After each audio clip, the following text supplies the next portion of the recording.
Hello, everyone. Welcome to CripChat, your weekly podcast on everything disability. What we'll be talking about our pathways to employment for people with disability. I have my co-producer, Jonathan. Welcome, Jonathan. Hello. It's always good to have you on the show. So, Jonathan, let's start with you. Tell us a bit about your employment journey.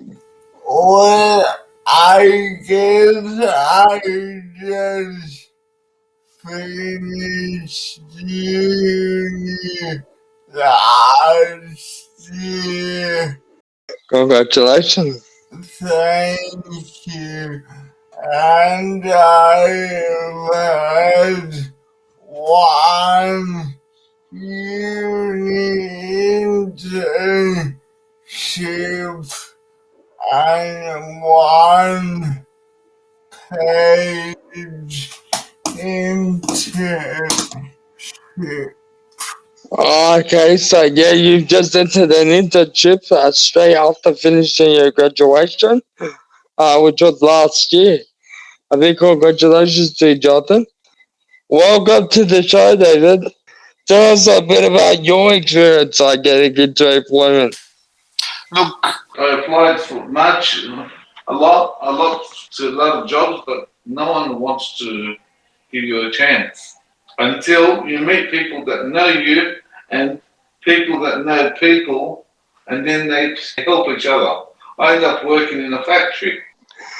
Yes, I guess the only way for a person with visual impairment is to get into the system is through connection.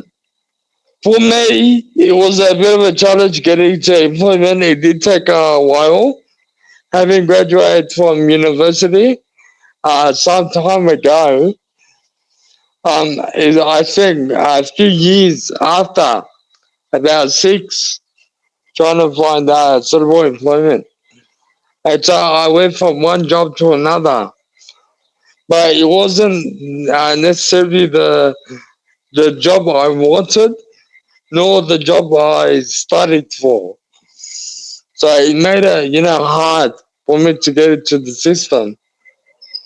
And so I had to work my way around, getting voluntary experience or getting experience in general, but also volunteering as well. And from there, I slowly built my way up to, getting employment. You've got employment, but did you end up getting all the needs you want in employment? Like, I know you're in a wheelchair, disability toilet. Yeah, no, that's a very good question, David. Was that a problem because there's disability toilet has to be implemented and other things? Yes, yes. So the next question is, what are the challenges for people disability getting into employment?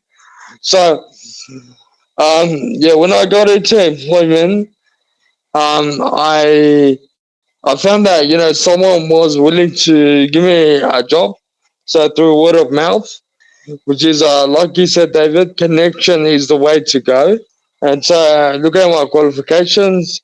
I was suitable for the job, and so I went into an office space in Southwest Sydney, and ideally, they did implement a ramp because I am a wheelchair user, a powered wheelchair user. And so, yeah, they implemented a ramp that will allow me to get into the building, allow me to go into the office and have access to the system. Now, like you said, David, the only thing that's a barrier in my workplace is the bathroom. It's not very accessible to me. And so I'm unable to, close the door behind me because it's very narrow and not spacious enough to fit my wheelchair in. So now I have to relocate to the next building in order to use the bathroom. And that takes a long time. That takes about 20 minutes of my working time just to use the bathroom. And so it's things like this that, need to be implemented, especially for people with disabilities. Yeah, well, when I was working, they actually, because I was blind, they actually accommodated for me also with tactile indicators and a disability toilet. No,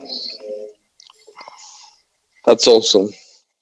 See, workplaces need to be inclusive. Yes. And also a laptop with software for people with audio descriptive software Screen reader. and scanner for the visually impaired. Yeah, for the visually impaired. Yep. That's the way to go. I'm making it more accessible and inclusive for people with disability when you're in the workplace. And the government actually helps. Yes, there are funding opportunities out there. If you're unable to fund for accessible needs, yes, the government's there for you. So yeah, like David said, ideally for a person that's visually impaired, I mean a screen reader, but also having tactile indicators and accessible, bathrooms, to make the workplace more inclusive, especially for people that are on wheelchairs and other disabilities as well. Also, attitudes need to be addressed in the workplace. There's not us and them, but rather a we in the workplace.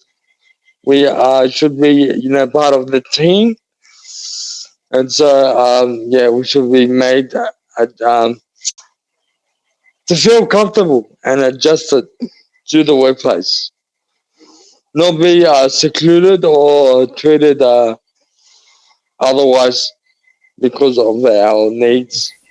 Yeah, well, when I was in the workplace, they treated me like as one of them. And if I ever want a coffee, they'll just make it for me.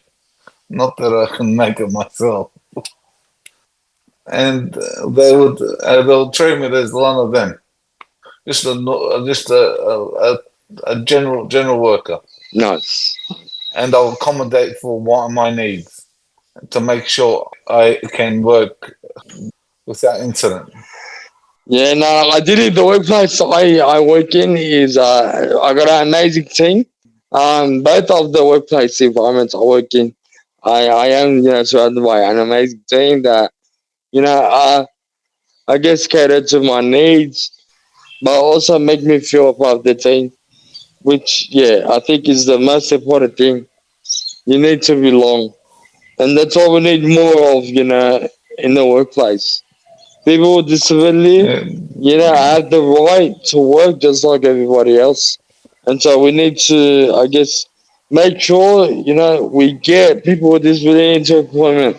Give them the opportunity, give them that fair go. Because I heard that from the statistics, there's a low rate of people that are employed with a disability. And that needs to change. Well, see, when I was once working in a different factory, at first I had all people that were disabled were there, but the rates weren't that good.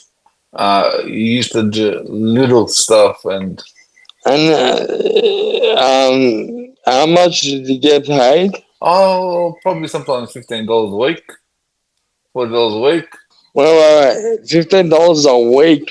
Yeah, like it depends on what I've done. It's like seriously, and everyone there had a disability, and you start to talk like them. So so I had to get out of there, and I found employment with people with a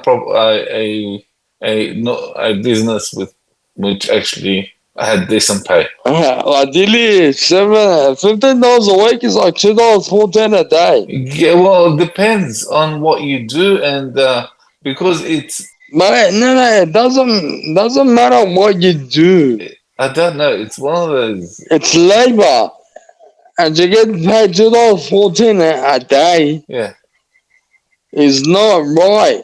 I know. It was many years ago, but it's one of those factories that all the people are disabled and they want cheap labor. Did you still get the disability support pension? Yeah, the disability support pension. Okay, so you're on the disability forfeiture. Yeah, I was. Yeah, but that doesn't matter regardless. The minimum working wage is $23 an hour. That's a huge difference when we talk about $2.41 a day. It's funded by the government, sort of thing. I don't know. Apparently, they give you that much because when you're on the disability support pension, once you go over a certain amount, they start to deduct your pension. Yeah, but $2.41 a day, that will barely reach the minimum for, reporting to settling. I don't know exactly how much I got back then, but it was just barely enough to affect my pension. Yeah, yeah. And look, it's not right. It's not right. I know it's not right, but Having a disability or not, everyone should get paid equally. exactly. Everyone should get paid equally. Getting paid $2.41 a day, 14, sorry, a day. Any final thoughts, David, before we wrap up? My final thoughts is people should employ people with disability, give them a go. If they're good for them, put them on. If they're not, at least give them a try. Give them equal pay. Yeah, yeah. No, no, that's absolutely true, David. I agree. It's important to give everyone a figure, even if allowing them to volunteer and then giving them the opportunity to for paid work is the way to go to make it more inclusive and identify. Like you can make an organization more inclusive. Um, Also, if they do give people with disability a go, they get subsidized by the government too. oh yeah, so it works in favor of these organizations. Do you think subsidies encourage businesses to hire people short term or long term? So subsidies, yeah. Do we believe if subsidies encourage people to employ people with disability for long term or short term? I think they are dealing for short term, but if a person has the potential to get into employment, they should get out of the subsidiary programs and be contracted to the organization. Um, Well, like I think at the end, once a person with disability starts to work there, and they start to become like the family, yes, and they end up being like family, and they end up starting to work long term because they get used to them and they know the way they work, yeah, yeah, and they see how useful they because you got to remember people with disabilities aren't just disabled. They get ideas and they know what other people think and the best ways to get like they do it. They think different from different perspectives. true, true. Any further thoughts from either of you? Well, my final thoughts is give us a go. You won't be sad. Yep, yep, I agree. You, Jonathan? give us a you and the sub minimum wage. Yes, of course. Very important. Thank you, everyone. If you watch your CripChat, your weekly podcast of disability, join us next week as we talk about issues related to disability. But for now, goodbye. Goodbye.